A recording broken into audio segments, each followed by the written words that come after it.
So hello guys, स्वागत है आपको फिर से आज हमारे एक और नए वीडियो में, जिसमें आज हम बी फार्मा के फर्स्ट सेमेस्टर के ह्यूमन एनाटॉमी एंड फिजियोलॉजी का यूनिट फर्स्ट का चैप्टर 1 जो कि है इंट्रोडक्शन टू ह्यूमन बॉडी करने जा रहे हैं।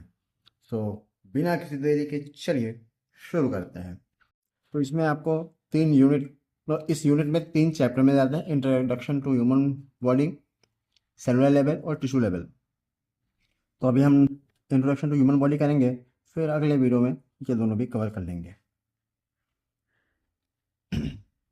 तो शुरू करते हैं। इसमें ये कुछ टॉपिक्स हैं जो आने वाले हैं। अभी हम इधर ही चलते हैं। तो human being is a very complex multicellular organism, जो कि आपको मालूम ही होगा। ठीक है, ह्यूमन बीइंग्स आर मल्टीसेलुलर।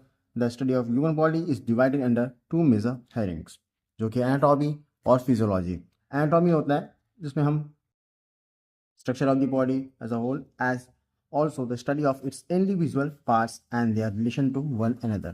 मतलब किसी बॉडी पार्ट के बारे में हम स्टडी करते हैं, जैसे कि साइटोलॉजी, हिस्टोलॉजी।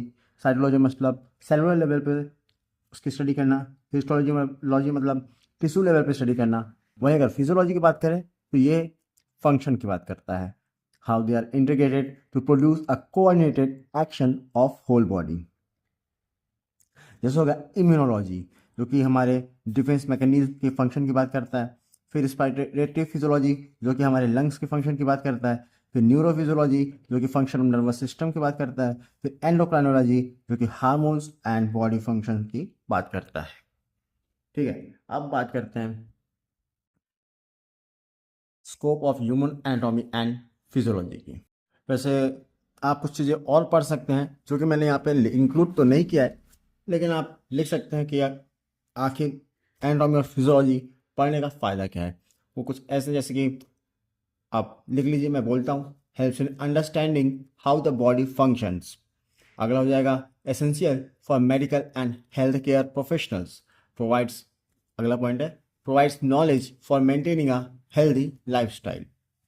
तो ये 3 इंपॉर्टेंस हो जाएंगे एनाटॉमी और फिजियोलॉजी को समझने का। अब स्कोप की बात करते हैं। So the study of human anatomy and physiology is essential for understanding the structure and function of the human body। जो कि मैंने आपको इंपॉर्टेंस में बताया, वैसे इंपॉर्टेंस लिखने की जरूरत नहीं है, वो आपको इधर मिल ही जाएगा। It has wide range of application in medical, pharmaceutical and health care fields. ठीक है, जैसे कि understanding the human body structure and function, ये होता है medical and health care application में। फिर फार्मास्यूटिकल रिलेवेंस में, रिसर्च एंड डेवलपमेंट में, और human body maintenance and disease prevention में हमें एनाटॉमी और फिजियोलॉजी काम करता है। भाई जब उनके फंक्शन के बारे में जानेंगे, उन पार्ट्स के बारे में जानेंगे, तभी तो हम जानेंगे कि हाँ भाई ये काम है इसका। अब लेवल्स ऑफ स्ट्रक्चरल ऑर्गेनाइजेशन की बात करते हैं। ठीक है, तो the human body is organise into 6 level, from the simplest to the most complex. Chemical level, जिसे मॉलिक्यूलर लेवल भी हम कह सकते हैं, सेलुलर लेवल और टिश्यू लेवल। टिश्यू लेवल में हो गया एपिथेलियल, कनेक्टिव, मस्कुलर और न्यूरल टिश्यू। ये सब तो आपने अपने 11th तक में पढ़ा ही होगा। फिर ऑर्गन लेवल, सिस्टम लेवल और ऑर्गेनिज्म लेवल। ठीक है, अब केमिकल लेवल की बात करते हैं। Chemical it is the lowest level of organisation, the basic building blocks of life including atoms and molecules. ये हो गया। एसेंशियल एलिमेंट होते हैं इसमें oxygen, carbon, hydrogen, nitrogen, calcium etcetera हो गया। और मॉलिक्यूल्स जैसे कि वाटर, प्रोटीन, कार्बोहाइड्रेट्स और डीएनए, ये भी आप केमिकल में लेते हैं, और ये सब वाइटल रोल हमारे बॉडी फंक्शन में करते हैं, जो कि मैंने यहाँ इंक्लूड किया है। फिर सेल लेवल की बात करते हैं। तो जो cells are the basic structural and functional unit of life. ये लाइन आप अच्छे से याद कर लो भाई, फिर लाइन से पूछ देगा। फिर different types of cell perform specific function, जैसे कि muscle cell, nerve cell, blood cell. ठीक है, कई सेल मतलब भाई ऐसे काम तो आते ही हैं। Sales contain organelles like nucleus, mitochondria, ribosome, each with unique function. ये तो आपको भी पता ही होगा। जैसे ये सेल हो गया, इसमें इधर न्यूक्लियस होता है, फिर माइटोकॉन्ड्रिया होता है जो कि power house of the cell होता है, राइबोसोम जो कि प्रोटीन, और ईच विथ यूनिक फंक्शन। ठीक है, मतलब माइटोकॉन्ड्रिया अपना पावर हाउस जो कि एनर्जी देता है, इसलिए उसको एनर्जी कहते हैं। एनर्जी पता है ना, एटीपी की फॉर्म में देता है, एडिनोसिन ट्राइफॉस्फेट, कुछ ऐसा होता है लगभग इस तरह से वो बनता है। राइबोसोम 2 होता है, मतलब इससे सब यूनिट होता है उसका। और अब टिश्यू लेवल की बात करते हैं, तो group of similar cell that work together to perform a function. कई सेल मिलकर टिश्यू बनाते हैं जो एक ही फंक्शन करें, तो the group of similar cell that work together to perform a function. Types of tissue, epithelial, connective, muscular, neural. Epithelial tissue जो कि कवर करता है बॉडी सरफेस को, कनेक्टिव टिश्यू जो कि सपोर्ट्स एंड बाइंड्स स्ट्रक्चर्स, फिर मस्कुलर टिश्यू जो movement में मदद करती है, फिर नर्वस टिश्यू जो कि electrical science through out the body. भाई नर्वस टिश्यू के कारण ही तुम्हारी बॉडी चल रही, ठीक है। ये हो गया नर्वस टिश्यू के बाद। अब बात करते हैं ऑर्गन लेवल पे। अब कई टिश्यू मिलेंगे तब जाके ऑर्गन बनेगा। So organs are the combination of different tissue working together for specific function. Example हो गया हार्ट जो कि ब्लड पंप कर रहा है, स्टमक जो कि फूड डाइजेस्ट कर रहा है, ब्रेन जो कि कंट्रोल बॉडी फंक्शन। अब सिस्टम लेवल की बात करते हो तो organ system consist of multiple organs working together for a common purpose. Major system of the body, nervous system, digestive system, circulatory system, फिर आप इसमें रिस्पायरेटरी सिस्टम जो कि मैंने इधर इंक्लूड नहीं किया है, आप इसमें रिस्पायरेटरी सिस्टम भी लिख सकते हैं।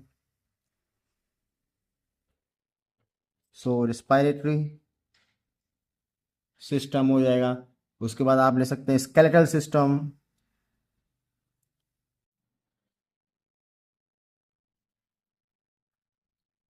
ठीक है।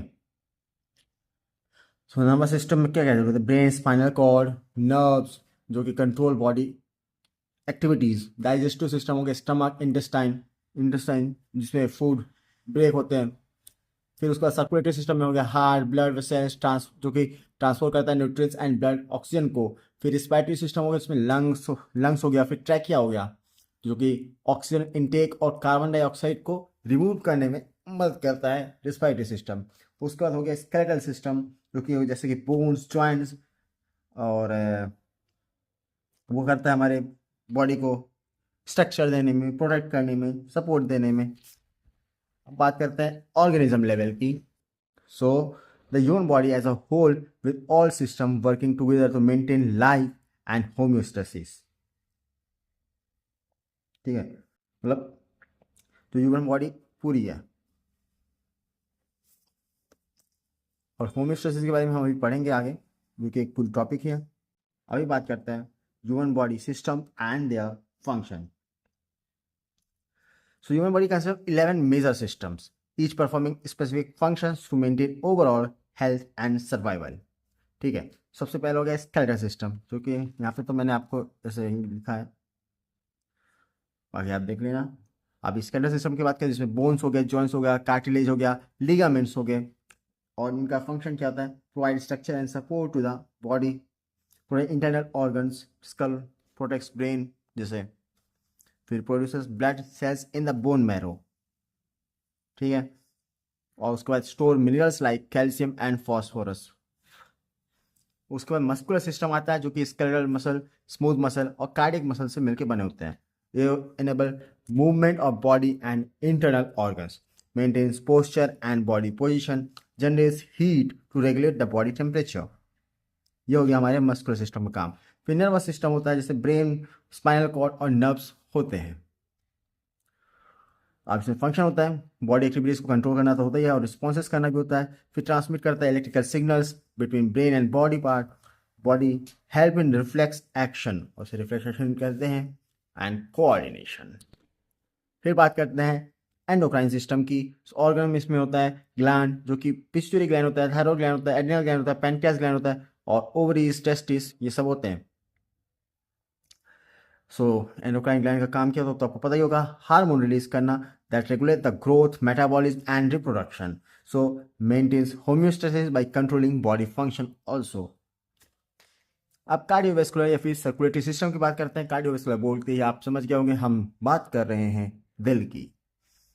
सो इसमें दिल तो होना ही है, फिर ब्लड लगेगा, ब्लड वेसल्स लगेगा जिससे बॉडी में ब्लड ट्रांसपोर्ट होता है, ठीक है। और इसमें होता है आर्टरीज होते हैं, वेन्स होते हैं और कैपिलरीज होते हैं।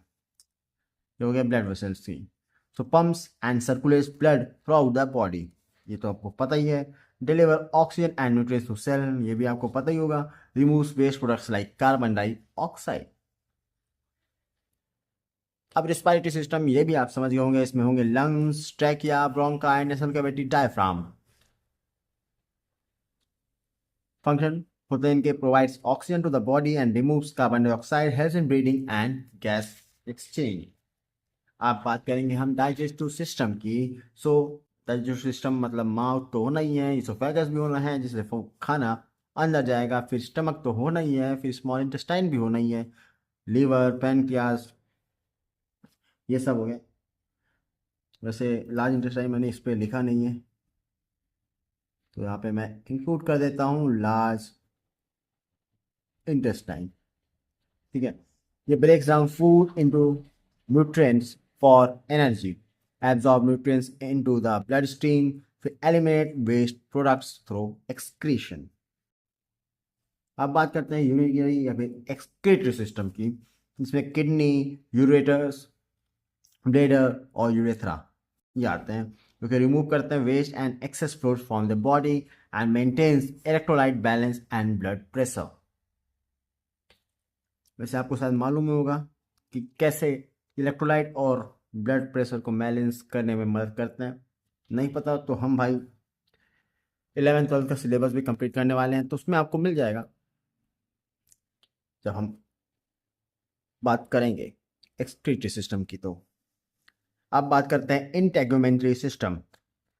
सो इसमें आता है skin, hair, nails, wet glands, और जिनका फंक्शन होता है protect the body from infection and injuries, regulate body temperature, produces vitamin D from sunlight exposure.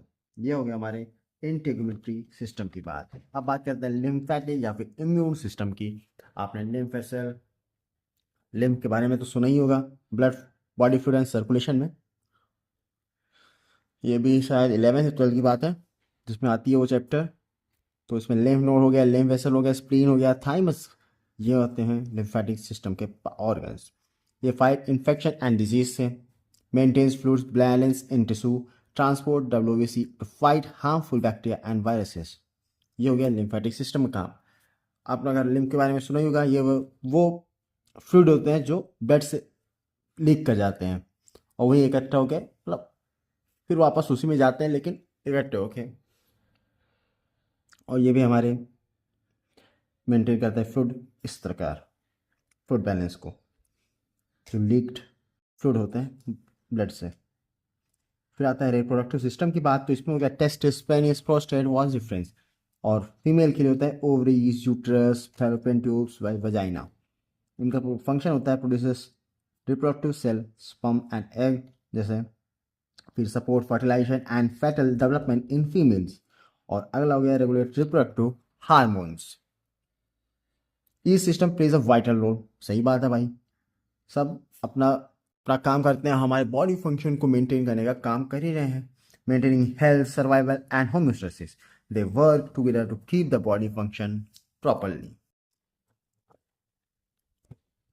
अब चलते हैं हमारे अगले टॉपिक, जो कि है basic life processes of the human body.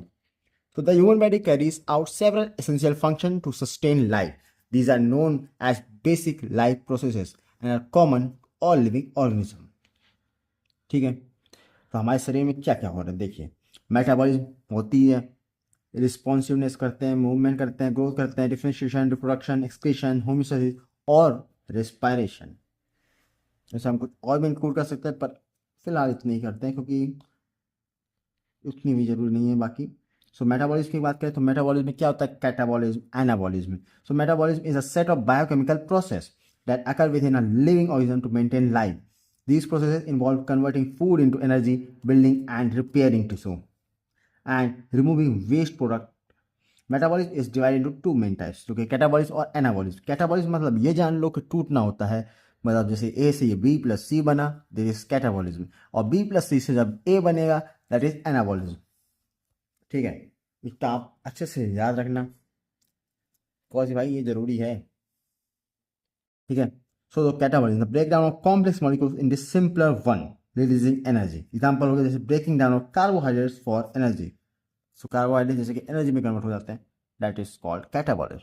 वही एनाबॉलिज्म की बात करते तो जैसे बी प्लस सी से बट ए बना, जैसे कि the synthesis of complex molecules from simple ones requiring energy, जैसे building protein from amino acids, कई अमीनो एसिड मिलकर प्रोटीन बनाते हैं। So this is anabolism. अब बात करते हैं रिस्पॉन्सिवनेस की।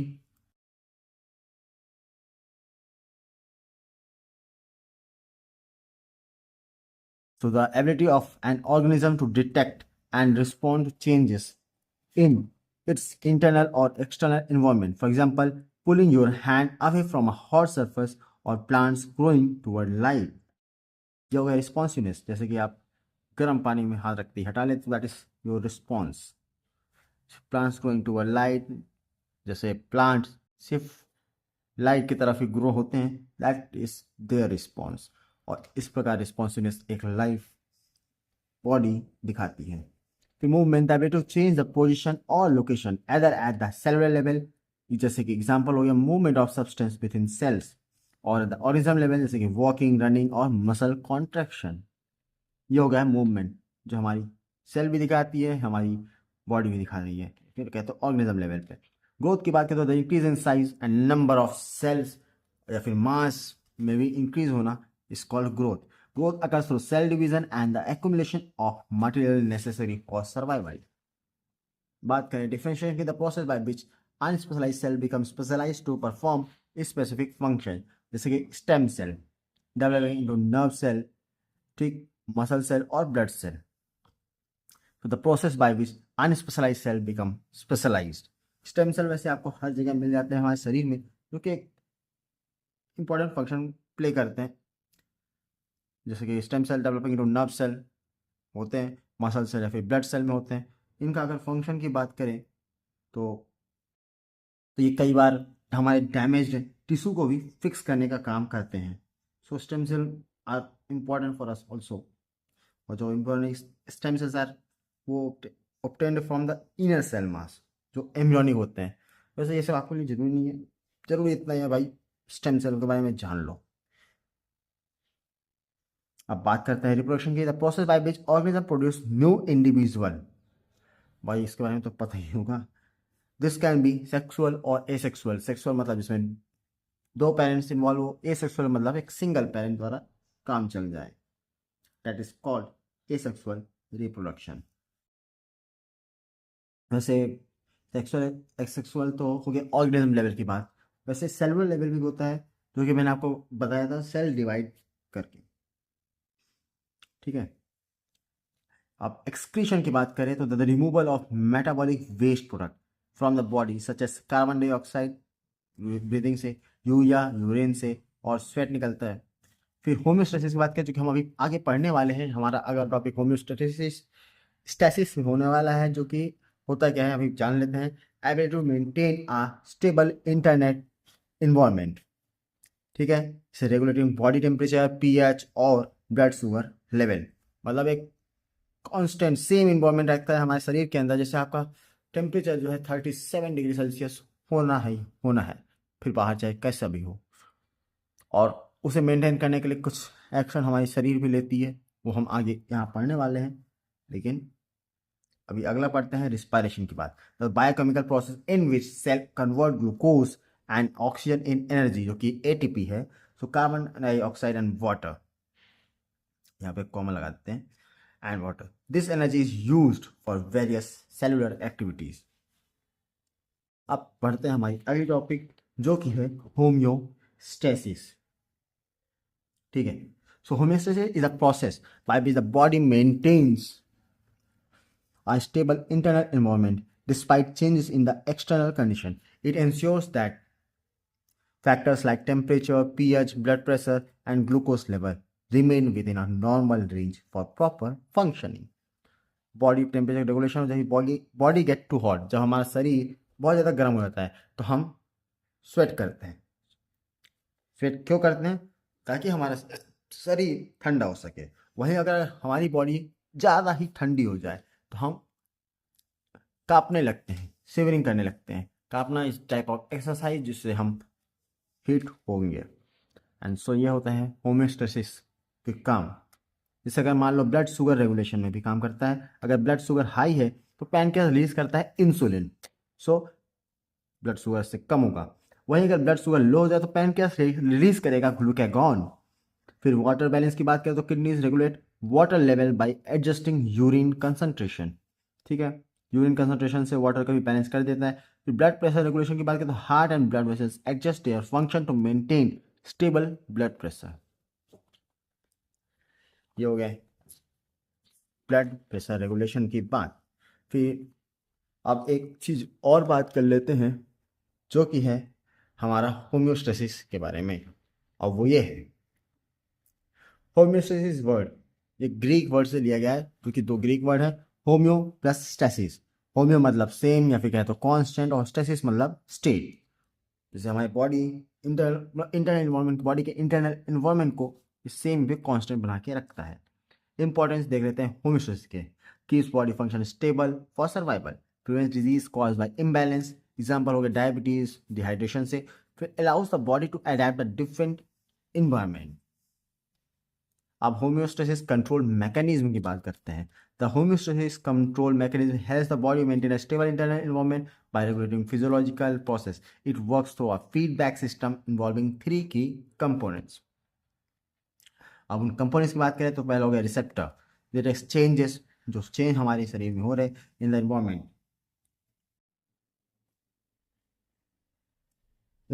And sends signals to the control center. ठीक, जैसे skin receptor detect temperature changes.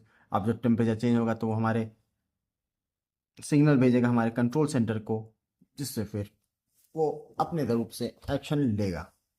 वही भी अगला आता है कंट्रोल सेंटर, जो कि ब्रेन और स्पाइन, जहाँ पे सिग्नल जाएगा। तो इसका काम होता है process the information and decides how to respond, वो कैसा रिस्पॉन्ड लेगा। जैसे the hypothalamus in the brain regulates the body temperature. ठीक है, मतलब जैसे हमारे स्किन में गर्मी महसूस हुई, then it will send message to hypothalamus, और फिर वो अपने अनुसार रिस्पॉन्ड लेगा, और वो हो गया फैक्टर मसल या वो गया फैक्टर या फिर मसल या फिर ग्लैंड।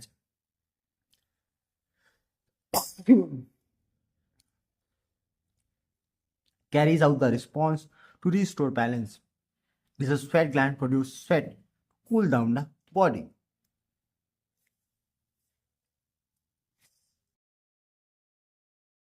अब types of homeostasis control mechanism, एक हो गया नेगेटिव फीडबैक मैकेनिज्म और एक हो गया पॉजिटिव फीडबैक। तो अ रिस्पॉन्स दैट अपोजेस और reverses a changes to restore normal condition. ठीक है, जैसे टेम्परेचर रेगुलेशन में, फिर ब्लड शुगर रेगुलेशन में,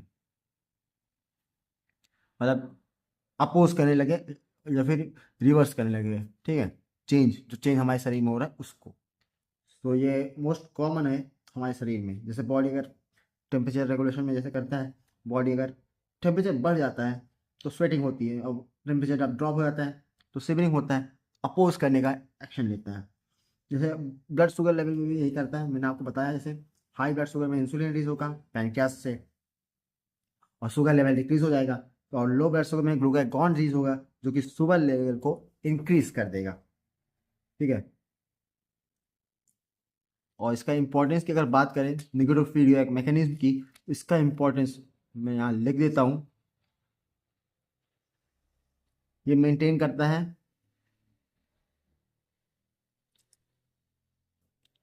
स्टेबिलिटी इन द बॉडी। ठीक है, अब बात करते हैं पॉजिटिव फीडबैक सिस्टम की। So a response that amplifies the change instead of reversing it. उसको रिवर्स नहीं करता, उसमें कुछ बदलाव करते हैं। जैसे चाइल्ड बर्थ में, ठीक है, इसमें क्या होता है, लेबर कॉन्ट्रेक्शन, द हार्मोन जो कि ऑक्सीटोसिन है वो रिलीज होता है ताकि कॉन्ट्रेक्शन हो सके। जैसे इसको मैं लिख देता हूँ यहीं पे, द हार्मोन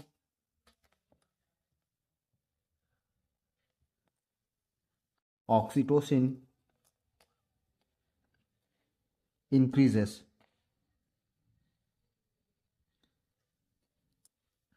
कॉन्ट्रैक्शन, कॉन्ट्रैक्शन को ये बढ़ा देगा। कौन? ऑक्सीटोसिन। जब तक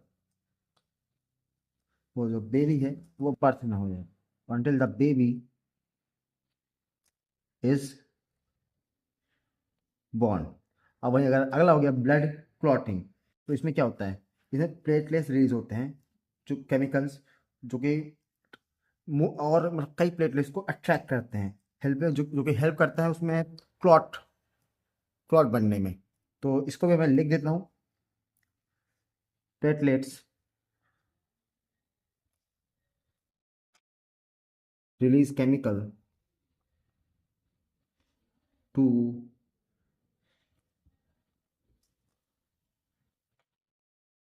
attract more platelets, helping to form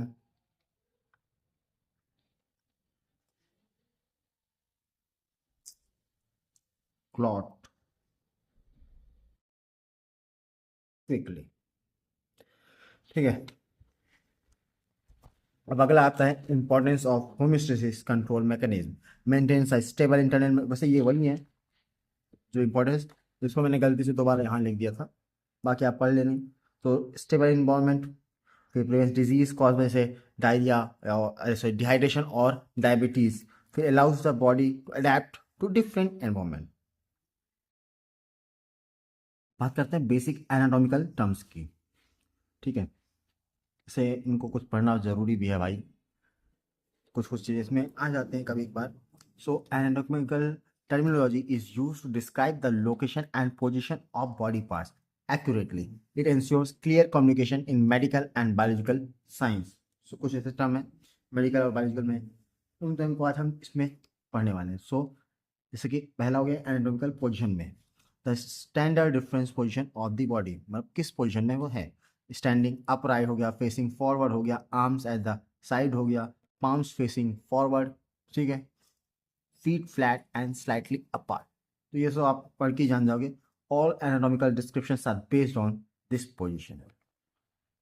अगला हो गया एनाटॉमिकल प्लेन्स की बात करें तो anatomical planes are imaginary division of the body. ठीक है, जैसे सजाइटल, फ्रंटल, ट्रांसवर्स प्लेन हो गया। So sagittal plane divide the body into left and right halves. समझ गए? बीच से बिल्कुल काट दो, जब मैंने एक बंदा बनाया तो था ये रहा। सो आप अगर इसको बीच से काट दो ऐसे, इस प्रकार, तो राइट और लेफ्ट में जब बट जाए। फिर हो गया फ्रंटल, जो कि divides the body into front मतलब एंटीरियर और बैक मतलब पोस्टीरियर में। आपको पता ही होगा कि फ्रंट साइड को एंटीरियर कहते हैं, पीछे वाले साइड को पोस्टीरियर कहते हैं। मतलब कुछ ऐसे यहाँ से ऐसे कट जाए, ऐसे पूरा कट जाए, मतलब बीच से, इस तरह नहीं। ये हो गया, मान लो ये ऐसा है और इसको ऐसे काट दिया जाए, और ये हो गया तुम्हारा सजाइटल, ठीक, राइट और लेफ्ट में। ये हो गया अपना फ्रंटल। अब बात करते हैं ट्रांसफर और हॉरिजॉन्टल प्लेन की। तो divides the body into upper and lower, मतलब कैसा, आप तो आप भी समझ गए होगे, कुछ इस प्रकार से काट दो बीच से, ऐसा ऐसा कट जाए बंदा, और ये कुछ इस प्रकार से, और ये ऐसे। So this is the anatomical planes. अब बात करते हैं डायरेक्शनल टर्म्स की। तो these terms describe the relative position of the body structure, superior, above और टुवर्ड। इसमें कुछ जरूरी है, बाकी सारे तो जरूरी नहीं, मैंने बस लिख दिया है। जैसे सुपीरियर हो गया, above towards the head, inferior जो कि बिलो हो जाएगा, एंटीरियर मतलब front side of the body, posterior.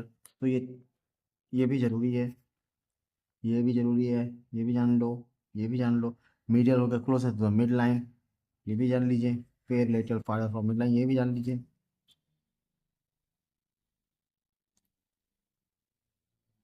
Distal proximal भी जान लीजिए। बस इतना ही जानना जरूरी है, और ज़्यादा तो कोई ज़रूरी नहीं है इन दो को। अब करते हैं बॉडी कैविटीज़ की। The body has major cavities that's house organ, ठीक। अब इसमें कैविटीज़ की बात करते हैं, क्योंकि क्रेनियल कैविटी जो कि ब्रेन होगा, वैसे टर्म है इनके, बाकी आपको पढ़ना हो तो पढ़ लें। क्रेनियल हो गया ब्रेन की, स्पाइनल कैविटी हो गया स्पाइनल कॉर्ड की, थोरेसिक कैविटी हार्ट लंग और इसोफेगस हो जाएगा। एब्डोमेन हो गया जो अपने स्टमक वाले हो गए, स्टमक लीवर इंटेस्टाइन। पेल्विक तो हो गया भाई समझ गया ब्लैडर रिप्रोडक्टिव ऑर्गन्स। और रीजनल टर्म हो गया जैसे these term describe specific body areas, जैसे सिफेलिक हो गया हेड, सर्वाइकल हो गया नेक, थोरेसिक हो गया चेस्ट, एब्डोमिनल हो गया स्टमक एरिया, पेलिक हो गया लोअर एब्डोमेन, ब्रोकियल हो गया आर्म, फीमोरल हो गया थाई, पॉपलाइटर हो गया बैक ऑफ द नी और प्लांटर हो गया सोल ऑफ द फुट। तो ये थे कुछ टर्म जिन्हें आपको जानना अच्छी बात होगी। और ये अपना सैजिटल कोरोनल और ट्रांसवर्स प्लेन हो गए। सो यहाँ पे ये चैप्टर समाप्त हुआ। अब अगला चैप्टर होगा जो कि होगा सेलुलर लेवल पे, जिसका हम जल्दी वीडियो मिल जाएगा। और ये सारे नोट्स आपको विद्यांका.blogspot.com पर मिल जाएंगे, जिसका लिंक आपको डिस्क्रिप्शन में मिल जाएगा। और वहाँ से आप बिल्कुल फ्री में इस नोट को डाउनलोड कर सकते हैं। सो मिलते हैं अगले वीडियो में। Good bye.